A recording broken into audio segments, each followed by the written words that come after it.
오늘 우리에게 주시는 하나님 말씀은 구약 성경 사무엘상 6장입니다. 구약 성경 415쪽쯤 되겠습니다.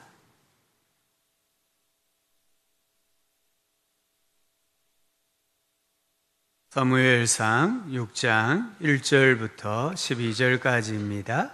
성경 찾으시고요. 혹 성경이 없으신 분들은 앞에 화면을 보시고 교도가에서 말씀을 읽겠습니다. 여호와의 궤가 블레셋 사람들의 지방에 있은 지 7달이라. 블레셋 사람들이 제사장들과 복술자들을 불러서 우리가 여호와의 궤를 어떻게 할까? 그것을 어떻게 그 있던 곳으로 보낼 것인지 우리에게 가르치라. 그들이 이르되 이스라엘 신의 궤를 보내려거든 거저 보내지 말고 그에게 속건제를 드려야 할지니라. 그리하면 병도 낫고 그의 손을 우리 너희에게서 옮기지 아니하는 이유도 알리라 하니. 그들이 이르되 무엇으로 그에게 드릴 속건제를 하니? 이르되 블레셋 사람의 방백과 너희 통치자에게 내린 그러므로 너희는 너희의 독한 종기의 형상과 땅을 해롭게 하는 쥐의 형상을 만들어 이스라엘 신께 영광을 돌리라. 그가 혹 그의 손을 너희와 너희의 신들과 너희 땅에서 가볍게 하실까 하노라. 에브군과 바로가 그들의 마음을 약하게 하겠느냐? 그가 그들 중에서 내린 후에 그들이 백성을 가게 하므로 백성이 떠나지 아니하였느냐?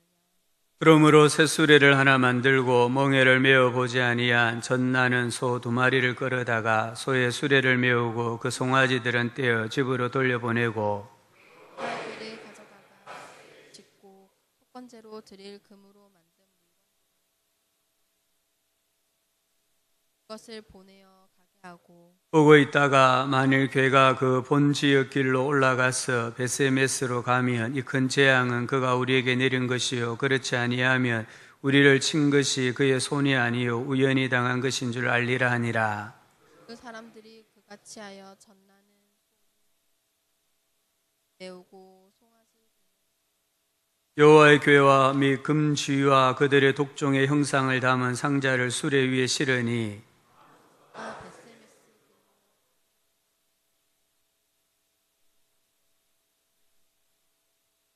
블레셋 방백들은 베세메스 경계선까지 따라가니라. 우리 앞뒤자 여러분 이렇게 인사합시다. 하나님의 말씀에 생명을 겁시다. 우리가 하나님의 말씀을 두려워하고 하나님의 말씀에 운명을 건다면 하나님께서 말씀으로 우리의 운명을 또 책임져 주시고 인도해 주시는 줄 믿습니다. 사무엘상 4장, 5장, 6장 조금 더 생각하겠습니다. 이게 4장, 5장, 6장에 가장 많이 나오는 단어는 언약궤입니다. 이 언약궤, 다르게 표현하면 하나님을 상징하는 이 언약궤에 대한 태도 여부가 그 어떤 태도를 가지느냐에 따라서 하나님의 손이 다르게 나타나시고 역사하시는 것을 보고 있습니다. 사무엘의 어머니 한나는 하나님을 이렇게 고백했습니다. 여호와는 죽이기도 하시고 살리기도 하시고 낮추기도 하시고 높이기도 하시는 분이시다. 하나님은 개인이나 국가나 민족을 살리시기도 하고 죽이시기도 하시고 낮추기도 하시고 높이기도 하세요. 어떤 기준이 있을까요? 하나님이 그냥 임의로 하신다면 하나님 변덕쟁이가 됩니다. 그러나 하나님은 반드시 기준이 있습니다. 그 기준이 오늘 우리가 생각하고 있는 언약궤입니다. 이 언약궤라는 것은 하나님과 언약을 맺은 백성이 어떻게 살아야 하는가를 나타내는 것이에요.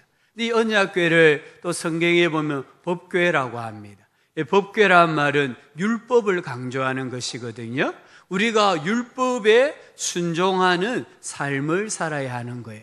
또 이 언약궤를 성경에 보면 증거궤라 이런 표현도 씁니다. 증거궤란 말은 우리가 하나님을 이 땅에 증거하고 나타내야 될 증인의 사명을 강조하는 표현이에요. 그래서 우리가 언약 백성으로서 어떻게 사느냐? 하나님의 율법에 순종하며 사느냐? 오늘 정말 찬양대 찬양가사처럼 여호와의 말씀에 운명을 걸고 하나님 말씀에 순종하며 살아가느냐?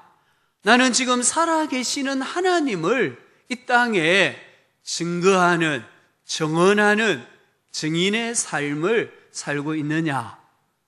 하나님을 어떻게 내가 대우하느냐, 섬기느냐, 헌신하느냐에 따라서 하나님은 죽이기도 하시고 살리기도 하시고 낮추기도 하시고 높이기도 하시는 분이십니다. 하나님의 손은 우리가 사장에서 보았습니다마는 블레셋과 전쟁을 치르는 언약 백성에게 나타나셨습니다. 이 하나님의 손은 살리는 손이 아니라 죽이는 손이었어요.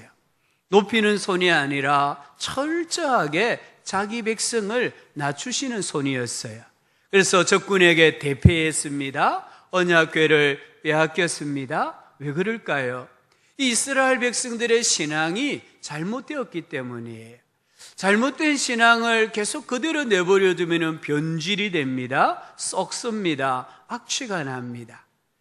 과일을 한번 예로 들어 봅시다. 우리 식탁이나 냉장고에 과일이 있어요. 근데 이 과일이 조금 상했어요. 그러면 이 상한 부분을 도려내고 먹으면 돼요. 그런데 그 과일을 계속해서 상한 대로 내버려 두면 시간이 많이 지나면 폭삭 썩어버려요. 그래서 손으로 쥐면은 그냥 전체가 뭉개지고 말아요. 더 이상 먹을 수 없는 과일이 되고 맙니다. 잘못된 신앙을 내버려 두면 나중에는 자기 생각이 하나님이 되어버려요. 그래서 자기 생각과 고집을 가지고 하나님을 조종하려고 하는 그런 잘못된 신앙이 됩니다. 하나님은 이스라엘 백성들을 너무나 사랑하시기 때문에 그들의 신앙이 더 이상 변질되지 아니하도록 징계의 손을 내미셔서 패하게 하시고 다시 회복시키시는 하나님을 봅니다. 교회를 다닌다. 얼마나 큰 복인지 모릅니다. 내가 교회를 다니는 인생이다. 이것은 어쩌면 최고의 복을 받았다고 할 수 있어요. 그런데 더 중요한 것은 어떤 마음을 가지고 교회를 다니느냐는 거예요. 내가 예수님을 믿는다. 이건 인간이 받을 수 있는 복 중에 최고의 복입니다. 그런데 그 예수님을 어떻게 믿고 있느냐는 거예요. 오늘 예배하러 오셨습니다. 예배하는 곳에 하나님이 임재하셔서 복을 명하여 주신다라고 약속을 하셨습니다. 복 받는 자리에 나오셨습니다. 나는 하나님 앞에 지금 어떤 마음을 가지고 예배하는 예배자인가? 주기적으로 점검을 하셔야 됩니다. 점검하면서 내 신앙이 말씀에서 어긋난 부분이 있으면 빨리 돌이켜야 되고, 돌이켜서 바른 신앙을 가질 때에 하나님의 복이 임하는 줄 믿습니다. 이 하나님의 손은 5장에 넘어가 보면 블레셋의 우상 다곤에게 임합니다. 이 다곤은 많은 학자들이 상반신은 사람인데 하반신은 물고기 모양일 거다라고 생각을 해요. 그래서 다곤 신상을 그릴 때에 마치 우리 인어공주를 그리는 것처럼 남자만 상반신이 다른 모양. 그래서 하나님은 저 다곤 신의 머리를 자르시고 두 손목을 잘라서 다곤 신전 문지방 위에 두었다라고 하셨습니다. 하나님은 우상의 본질을 보여주시는 거예요. 우상이 무엇입니까? 우상은 신이 아닙니다. 우상은 인간의 도움을 받아야 설 수 있는 금이나 은이나 동이나 나무 조각으로 만든 형상에 불과한 거예요.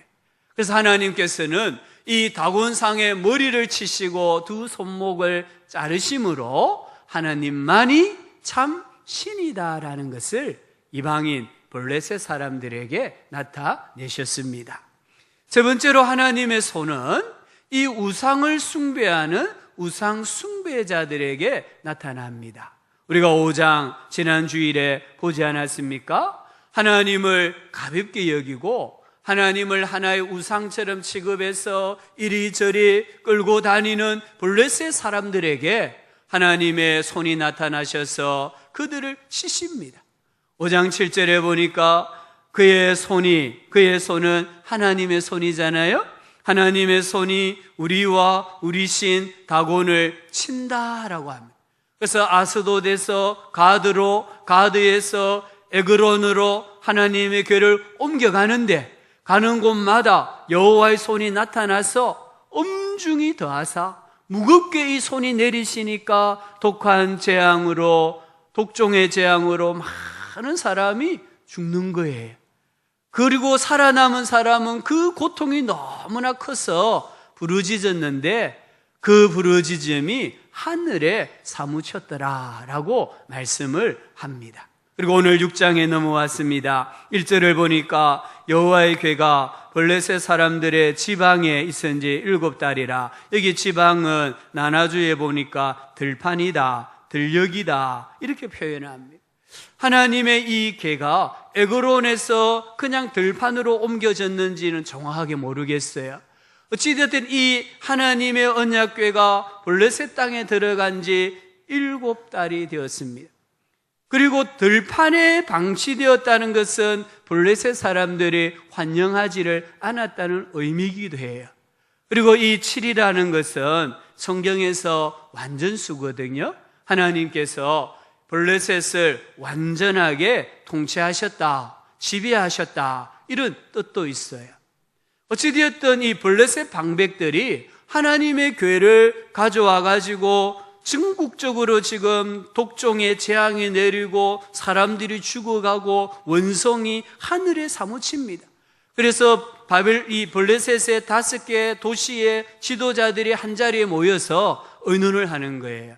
안 되겠다. 이 궤를 그 본래 있던 곳으로 돌려보내자. 어떻게 돌려보내야 될까? 그리고는 블레셋의 제사장들과 복술자들을 부릅니다. 불러서 의논합니다. 6장 2절과 3절은 첫 번째 대화입니다. 묻습니다. 우리가 어떻게 여호와의 궤를 해야 하는가? 어떻게 그 있던 곳으로 보내야 하는가? 제사장들이 답합니다. 이스라엘 신의 궤를 보내려거든 거저 보내지 말고 그에게 속건제를 드려야 한다. 이 속건제는 레위기서에 보면은 하나님의 성물에 손해를 입힌 경우에 보상하는 제사예요. 일종의 보상제입니다. 지금 속건제를 드려야 된단 말은 블레셋이 하나님의 언약궤를 빼앗아서 다곤 신전에 두고 이 지역 저 지역으로 옮겨 다닌 것은 성물에 손해를 입힌 것과 같다라는 거예요. 그래서 그들이 반드시 보상을 해야 되기 때문에 속건제를 드려야 된다, 이런 의미예요. 그리고 4절과 5절은 두 번째 대화입니다. 또 묻습니다. 그러면 무엇으로 그에게 드릴 속건제를 삼아야 하느냐? 제사장들이 대답합니다. 블레셋 사람의 방백의 수요대로 금독종 5과 금쥐 5마리여야 합니다. 이게 5은 블레셋의 5개 큰 도시를 말해요. 아스도, 가드, 에그론, 아스글론, 가사. 이 5개 도시, 즉 블레셋 전체를 상징하는 숫자입니다.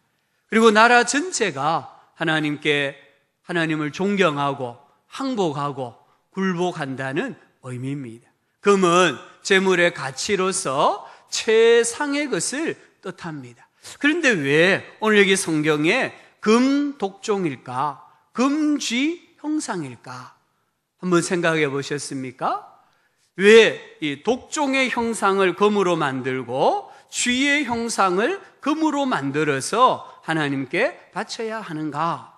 이것은 일종의 동종요법이라고 하는 거예요. 동종요법, 같은 종류의 것으로 치료하는 거예요.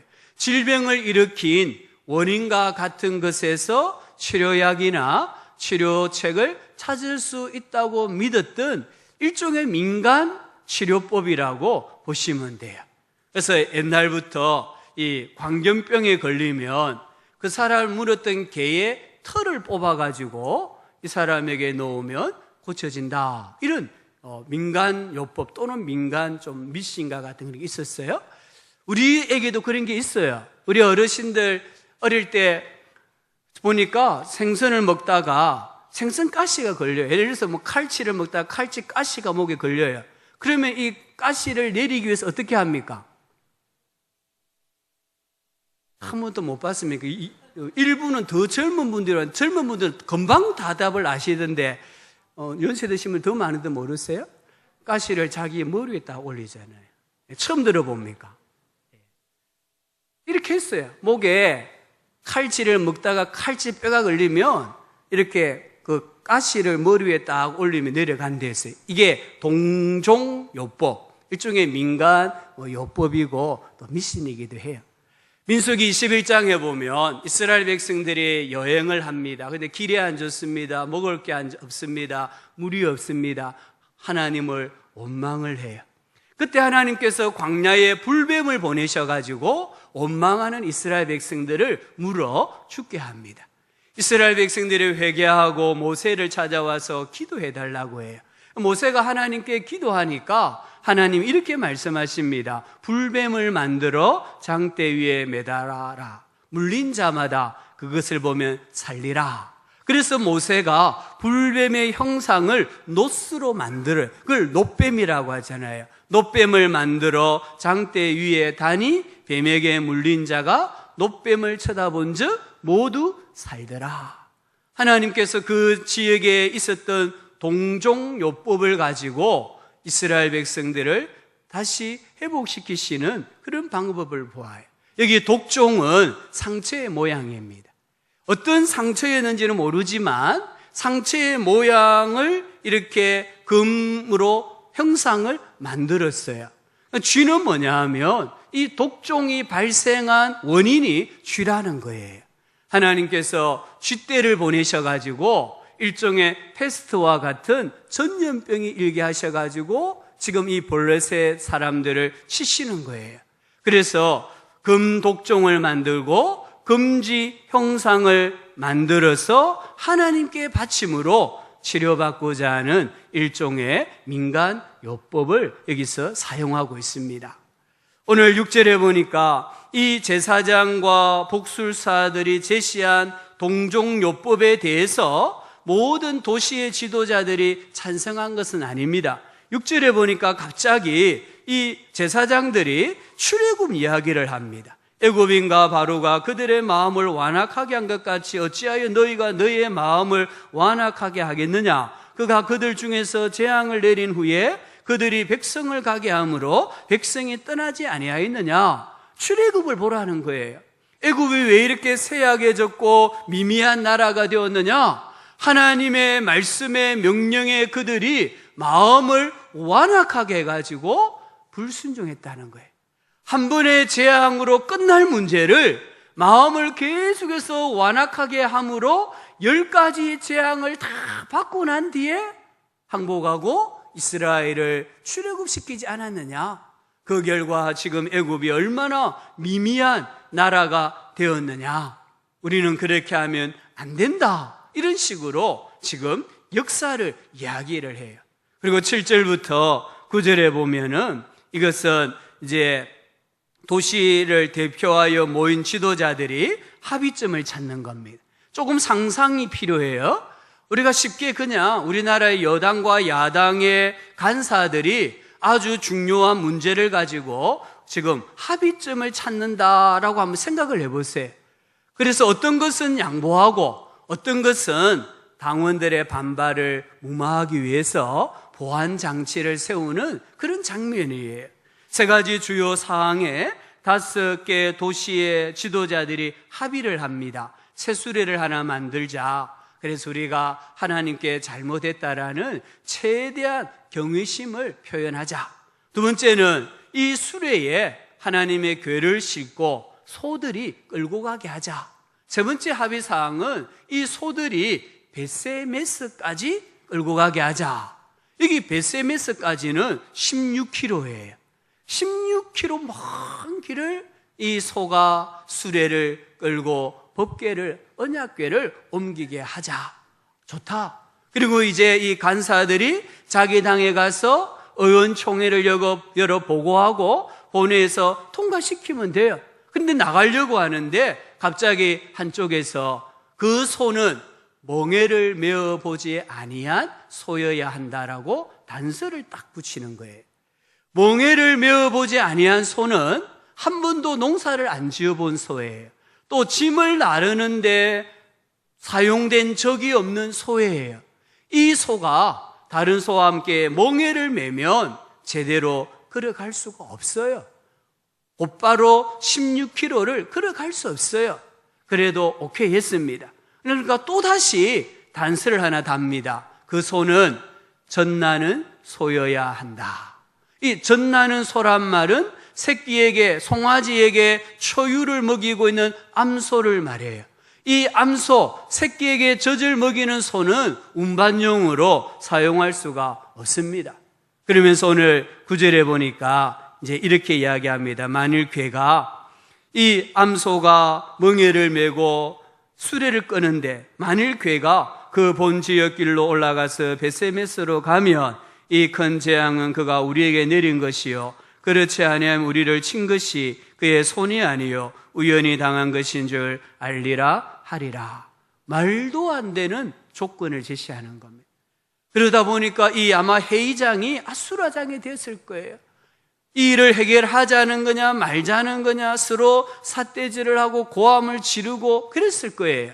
하지만 지금 블레셋 전국이 하나님의 손이 나타나서 이 독종의 재앙으로 망하게 되었기 때문에 다 수용을 합니다. 그리고 10절에 보니까 그 사람들이 그같이 하여 젖나는 소들을 끌어다가 수레를 메우고 송아지들은 집에 가두고 12절입니다. 암소가 베세메스 길로 바로 행하여 좌우로 행하여 대로로 가며 갈 때 울고 좌우로 치우치지 아니하였고 14절입니다. 수레가 베세메스 사람 여호수아의 밭 큰 돌 있는 곳에 이르러 선지라. 이 소들은 지금 울면서 대로를 향해 곧장 베세메스로 향하고 있습니다. 이 성경을 보니까 참 제가 볼 때는 이게 은혜인 것 같은데요. 소들이 울잖아요. 만약에 소들이 안 울고 대로를 향하여 직진했다면 이 말씀이 별 의미가 없어요.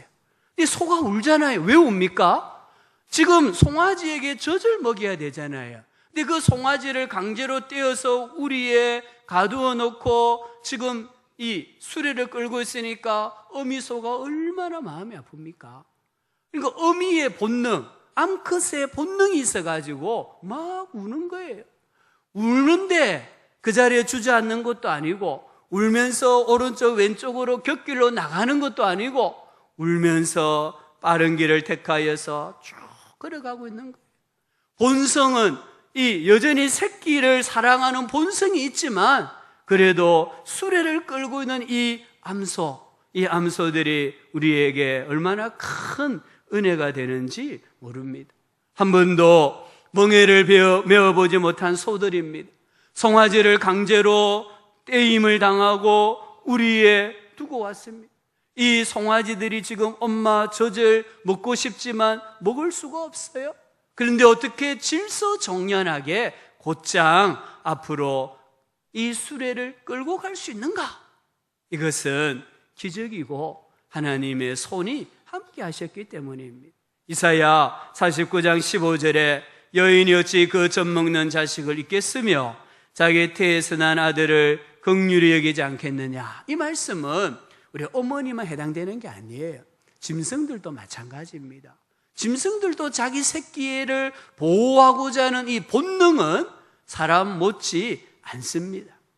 이 암소의 본능은 송아지가 있는 외양간입니다. 그래서 지금 갈 수가 없어서 웁니다. 눈물을 흘리면서 16km를 곧장 걸어갑니다. 그 길도 꾸불꾸불한 길이 아니라 이 암소들이 대로, 영어 성경에 보면 하이웨이, 고속도로라고 되어 있어요. 그러면 큰 길이란 말이에요. 큰 길로 이 암소 두 마리가 언약궤를 실은 수레를 울면서 끌고 가고 있습니다. 그리고 오늘 14절에 보니까 베스메스에 이르러 선지라 사명을 다 했다라는 거예요. 오늘 이 말씀은 이 암소의 충성을 말씀하는 것이 아닙니다. 하나님의 손이 어미소의 본성까지도 제어하셔가지고 하나님 뜻을 이루어 가시고 하나님 스스로 영광을 받으시는 분이라는 것을 가르쳐 주고 있습니다. 이것이 가능할까요? 가능합니다. 하나님은 가능합니다. 우리가 열왕기상 17장에 보면 엘리야와 까마귀 이야기가 나와요. 하나님께서 선지자 엘리야에게 너 거리 시냇가에 가서 숨으라고 합니다. 그리고는 시냇물을 마셔라. 내가 까마귀들에게 명령하여 거기서 너를 먹이게 하리라. 이 하나님의 명령이 엘리야 입장에서 볼 때에 맞습니까? 엘리야가 쉽게 아멘 했겠습니까? 까마귀는 맹금류예요. 잡식성입니다. 까마귀는 죽은 새나 동물이나 물고기 시체를 이렇게 쪼아먹는 새가 까마귀예요. 노아 홍수 때 이제 노아가 물이 다 빠지고 지면이 말랐는가 확인하기 위해서 제일 먼저 방주에서 내보낸 새가 무엇인지 아십니까? 무슨 새예요? 네, 까마귀예요. 근데 까마귀 돌아왔습니까? 안 돌아왔습니까? 모르십니까? 까마귀 안 돌아왔잖아요. 왜 까마귀 안 돌아왔을까요? 나가보니까 지천에 먹을 거리인데 그렇잖아요. 물이 빠지니까 썩은 고기, 썩은 동물, 썩은 사람, 이 지천에 썩은 것밖에 없어요. 그러니까 까마귀 그거 쪼아 먹는다고 굳이 돌아올 필요 없는 거예요. 근데 비둘기는 돌아오지 않습니까? 그런데 열왕기상 17장 6절에 보면 하나님 이렇게 말씀하세요. 까마귀들이 아침에도 떡과 고기를, 저녁에도 떡과 고기를 가져왔고, 하나님이 이 까마귀의 본성을 제어하신 거예요. 까마귀의 인내심 대단합니다. 하나님께서 까마귀의 목줄을 탁 쥐고 계시니까 이 까마귀가 떡과 고기를 이 입안에 넣었지만 삼키지가 못하는 거예요. 그냥 침만 줄줄줄 흘리면서 매일 아침과 저녁으로 그리시네가까지 엘리야에게 떡과 고기를 공급해 주시잖아요.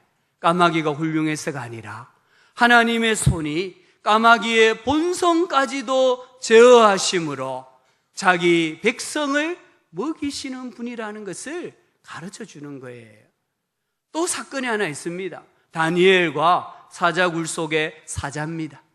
다니엘이 하나님 앞에 감사하며 기도했을 때에 다니엘을 시기하던 자들이 고발하여 다니엘이 사자굴 속에 던져져요.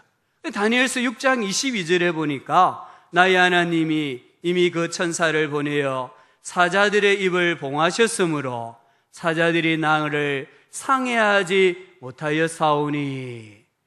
피터 폴 루벤스가 이 성경 구절을 가지고 그림을 그렸어요. 사자굴 속의 다니엘이에요. 이 그림이 조금 더 성경하고 맞으려고 하면 다니엘이 좀 나이가 많아야 돼요. 이때는 다니엘의 나이가 좀 많았거든요. 근데 다니엘을 조금 건장한 젊은 청년으로 묘사를 했어요. 이 그림을 잘 보면 지금 다니엘이 사자굴 속에 던져졌는데 사자가 한 마리가 아닙니다. 이 사자굴이에요. 그래서 우리가 영화 같은 데 보면은 죄수나 반역자를 이 사자굴 속에 던져넣는데 원형 경기장에 던져놓고 문을 열면 수십 마리의 사자가 달려나와서 뼈도 추리지 않고 다 삼켜버리잖아요. 그런 장면이에요, 지금. 그래서 이 굶주린 사자들을 불어 굶주리게 만들죠. 잔인하게 죽이기 위해서 그 굶주린 사자굴 속에 다니엘을 던져 넣었는데 다니엘이 딱 앉아있고 사자들은 다니엘에게 순종하고 있잖아요. 사자가 저렇게 온순한 거 보셨습니까? 그럼 집에서도 아마 키울 수 있을 거예요. 하나님의 손이 사자들에게 나타나셔가지고 사자들이 다니엘 앞에 온순하게 만든 거예요. 하나님은 사자의, 이 굶주린 사자의 본성까지도 제어하셔서 하나님을 신뢰하고 믿음으로 살아가는 성도들을 보호하시는 전능하신 분이라는 것을 우리에게 가르쳐 주고 있습니다. 렘브란트라는 화가가 누가복음 15장에 나오는 말씀을 가지고 탕자의 귀향이라는 명화를 남겼습니다. 좀 잘 안 보이실 수 있겠지만 이 그림을 잘 보시면요, 이 아버지가 지금 탕자 아들의 어깨에 두 손을 올려놓고 있잖아요. 이 두 손의 손가락, 손 모양이 다르다는 것을 알 수 있어요. 한쪽 손은 남자의 손이에요. 한쪽 손은 여자의 손이에요. 그래서 이 양손을 이 탕자의 어깨에 딱 올려놓고 있는 그림을 렘브란트가 그린 거예요. 오늘 우리가 읽은 이 사무엘상 4장, 5장, 6장에 나타난 하나님의 손은 바로 렘브란트가 그린 아버지의 이 양손입니다. 5장에서 블레셋 사람들이 하나님의 언약궤를, 하나님을 우상처럼 취급하고 가볍게 여겼을 때는 아버지의 손이 나타나가지고 독종의 재앙으로 심판을 하셨습니다. 근데 오늘 6장에 보면 사실 6장에서 블레셋 제사장들과 복술가들이 제안을 한 것은 성경하고 안 맞습니다. 율법에 의하면은 다 틀린 거예요. 율법에는 속건 제물은 반드시 생명 있는 짐승으로 드려야 돼요. 그런데 오늘 여기 보니까 금붙이잖아요. 생명이 없는 거예요. 율법에 보면은 이 언약궤 법궤는 반드시 고아 자손이 어깨에 메고 운반을 해야 돼요. 근데 오늘 말씀에 어떻습니까? 이 블레셋 사람들이 수레에 싣습니다. 그리고 법궤를 만집니다. 법궤를 쳐다봅니다. 그런데도 오늘 말씀에 보면은 블레셋 사람들은 한 사람도 죽지를 않았습니다. 하나님께서 어머니의 손으로 나타나셔가지고 그들을 이렇게 또 받아주시고 위로해 주시는 거예요. 하나님을 섬기는 예법을 몰랐기 때문에 그들은 최대한의 예의와 공경을 그들의 방식으로 표현해가지고 우리가 잘못했다라는 것을 회개한다라는 표시를 한 거예요. 고의나 호기심이 아니라 하나님을 섬기는 예법이 없었기 때문에 하나님은 그것을 허용하시고 어머니의 손으로 이 블레셋 사람들의 이 속건 제물을 받으시고 그들의 질병을 고쳐주시는 것을 볼 수가 있습니다. 그러나 자기 백성은 다릅니다.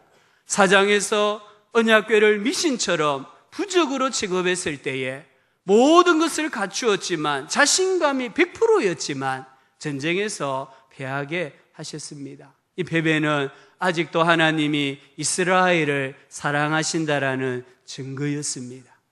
오늘 6장 19절을 한번 보시기 바랍니다. 19절에 보면 이 언약궤가 벳세메스에 도착을 했습니다. 그리고 벳세메스 사람들이 이 수레를 끌고 온 두 암소를 제물로 수레를 불쏘시개로 삼아가지고 하나님 앞에 제사를 올려드렸어요. 그리고 이제 19절에 보니까 벳세메스 사람들이 여호와의 언약궤를 들여다본 까닭에 그들을 치사 70명을 죽이신지라. 이 5만은 갈호가 되어 있죠. 성경학자들은 5만은 필사하는 사람의 오기, 잘못 기록한 걸로 봐요. 70명을 죽이신지라. 여호와께서 백성을 쳐서 크게 살려가셨으므로 백성이 슬피 울었더라. 아니, 블레셋 사람들은 언약궤를 만지기도 하고 들여다보기도 하고 그리고 이것을 수레에 실어가 옮겨도 한 명도 안 죽이셨는데 이스라엘 백성들은 이 법궤를 쳐다보았다고 해서 70명을 그 자리에서 죽이셨다는 거예요. 이 죽였다란 말을 살려하셨다. 하나님이 인정 사정 없이 죽이게 하셨다. 이런 의미입니다. 똑같은 법인데 블레셋 사람들과 이스라엘 백성들에게 적용하는 것은 완전히 다릅니다. 이스라엘은, 오늘 성도들은 블레셋 사람들과 불신자들과 신분이 다르고 사명이 다릅니다. 우리는 어떻게 하나님을 믿어야 하고 어떻게 살아야 하는지 가르쳐주는 말씀이 있고 성전이 있고 제사장이 있습니다. 즉 삶의 규범이 있습니다. 행동 원리가 있습니다. 그래서 이 행동 원리에 우리가 잘못하면 하나님은 아버지의 손을 내밀어 사랑의 매를 드셔서 우리의 신앙을 바르게 올바른 신앙으로 세워 가시는 거예요. 우리 성도의 행동 원리는 말씀입니다. 자기 감정이 아닙니다. 우리는 신분이 다르고 위치가 다르고 우리는 하나님이 어떤 분이신가를 세상에 나타내야 될 예표의 사람들입니다. 우리는 우리의 명예가 아니라 하나님의 이름을 거룩하게 여겨야 될 사명이 있는 사람들이기 때문에 하나님, 우리가 혹 말씀에서 어긋나면 사랑의 매를 드셔서 징계하시고 우리를 다시 바르게 예수 믿고 바르게 신앙생활하며 복을 받으면 누리도록 인도하여 주시는 거예요. 하나만 더 생각해 봅시다. 오늘 여기 21절을 한번 보시기 바랍니다. 6장 21절. 베셈에서 사람들이 70명의 사람이 살육을 당하자 두려워진 거예요. 이 거룩하신 하나님 여호와 앞에 누가 능히 서리요? 그를 우리에게서 누구에게로 올라가시게 할까 하고 전령들을 기럇 여아림, 더 높은 산에 있는 그 기럇 여아림 주민에게 보내어서 이 여호와의 궤를 가져가라고 합니다. 그래서 이 여호와의 궤가 7장 1절에 보면 기럇 여아림 사람들이 와서 여호와의 궤를 옮겨 산에 사는 아비나답의 집에 들여놓고 그의 아들 엘리야사를 거룩하게 구별하여 여호와의 궤를 지키게 하였더니 베셈에서 사람들이 감당이 안 돼가지고 언약궤를 기럇 여아림 그 중에도 아비나답의 집에 들여놓았습니다. 자, 성경 한 구절 찾아볼게요. 역대상 13장입니다. 역대상 13장 13절 14절이 성경 가지고 계시면 한번 찾아보시고서 좀 체크도 하시면 좋을 것 같아요. 여기 역대상 13장 13절 14절 우리 한 목소리로 같이 읽어보겠습니다. 다윗이 궤를 옮겨 자기가 있는 다윗성으로 메어 드리지 못하고 그 대신 가드 사람 오벳 에돔의 집으로 메어 가니라. 하나님의 궤가 오벳 에돔의 집에서 그의 가족과 함께 석 달을 있으니라.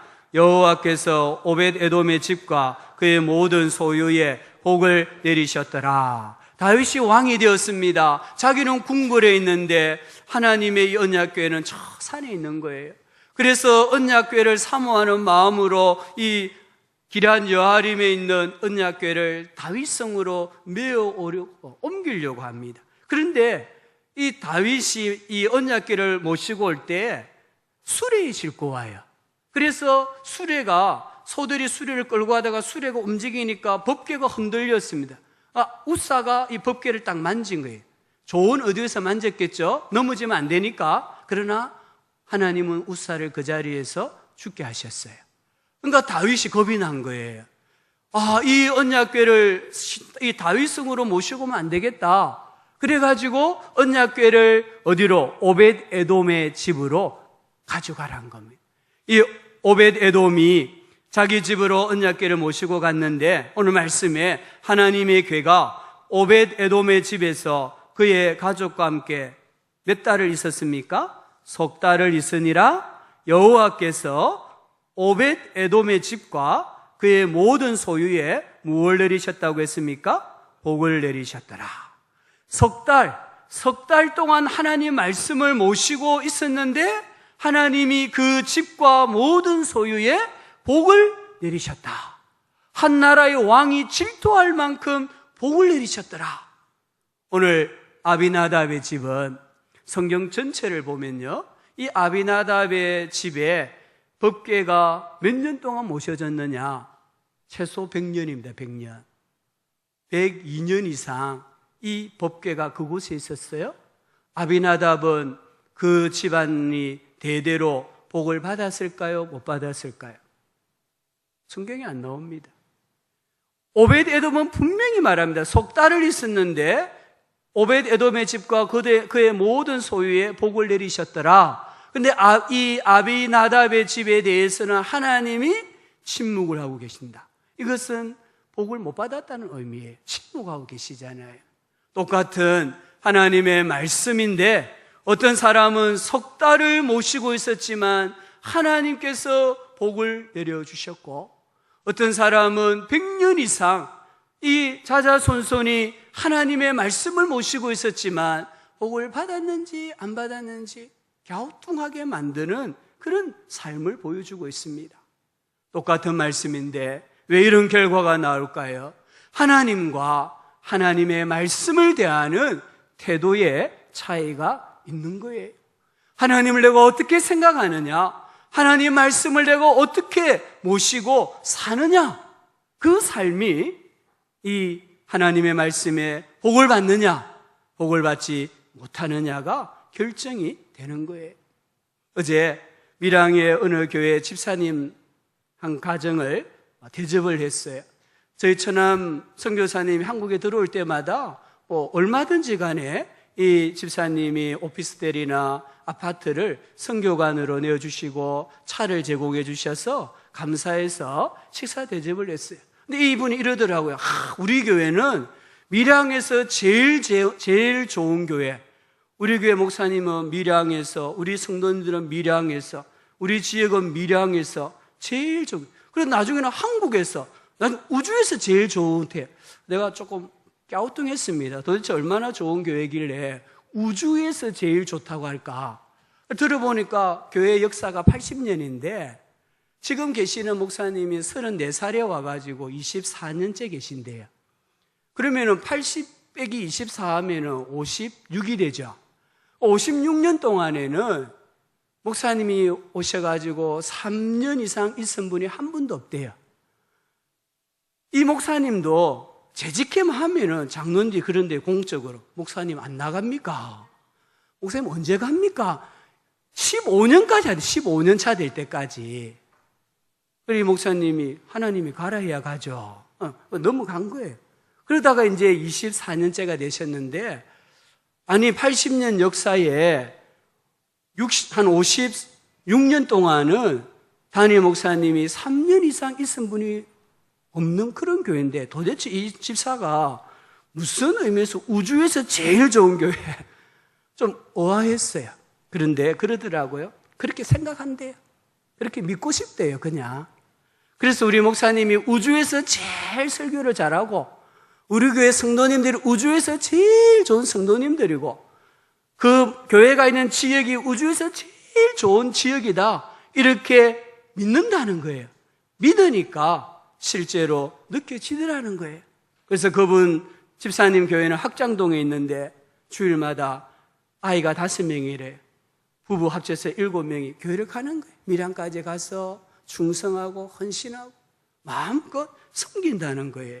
결국에는 우리가 교회를 어떻게 바라보느냐, 하나님의 말씀을 어떻게 대하느냐, 기도를 어떻게 하느냐, 십자가를 어떻게 바라보느냐, 목회자를, 성도들을 어떻게 바라보느냐에 따라서 그게 복의 통로가 되기도 하고 아무것도 아닌 것이 되기도 한다는 거예요. 우리 모든 예배자들, 오늘 하나님께서 우리에게 주신 성경, 교회, 기도, 십자가, 목회자들, 성도님들이 하나님이 나에게 복을 주시는 통로가 되기를 주님의 이름으로 축원합니다. 학사겸 제사장 에스라가 이렇게 고백했습니다. 에스라 8장 22절에 우리 하나님의 손은 자기를 찾는 모든 자에게 선을 베푸시고 자기를 배반하는 모든 자에게는 권능과 진노를 내리신다. 우리 하나님의 손은 자기를 찾는 모든 자에게 선을 베푸신다. 자기를 배반하는 모든 자에게는 권능과 진노를 내리신다 했습니다. 지혜의 왕 솔로몬은 어인들이나 지혜자들이나 그들의 행위나 모두 다 하나님의 손 안에 있으니 사랑을 받을는지 미움을 받을는지 미래가 어떻게 될 것인지 다 하나님의 손 안에 있다라고 고백했습니다. 시인은 나의 앞날이 주의 손에 있습니다라고 고백했습니다. 하나님의 손은 우리의 날마다 우리의 짐을 져주시는 손입니다. 하나님의 손은 우리를 죽을 때까지 인도하시는 손입니다. 하나님의 손이 우리를 인도하실 때에 부족함이 없는 인생이 되는 줄 믿습니다. 하나님의 손은 나를 사랑하여 나를 죄에서 구원해 주시기 위해 친히 십자가에 달려 못 박히신 손인 줄 믿습니다. 우리가 정말 마음을 다하고 목숨을 다하고 힘을 다하고 뜻을 다하고 정성을 다해서 하나님을 진실되이 믿고 하나님의 계명에 순종할 때에 하나님의 손은 더 강하게 역사하실 것입니다. 그 하나님의 손은 교만한 자는 물리치시고 겸손한 자에게는 은혜를 더하신다고 했습니다. 오늘 우리 사랑하는 모든 성도님들, 하나님을 공경하시고 하나님 주신 것들을 귀하게 여기시기를 바랍니다. 그러면 하나님의 선하신 손, 치유와 회복의 손, 복 주시는 손, 형통한 길로 인도하여 주시는 손을 마음껏 체험하고 간증하는 복된 삶을 살아가게 되는 줄 믿습니다. 하나님 아버지, 우리에게도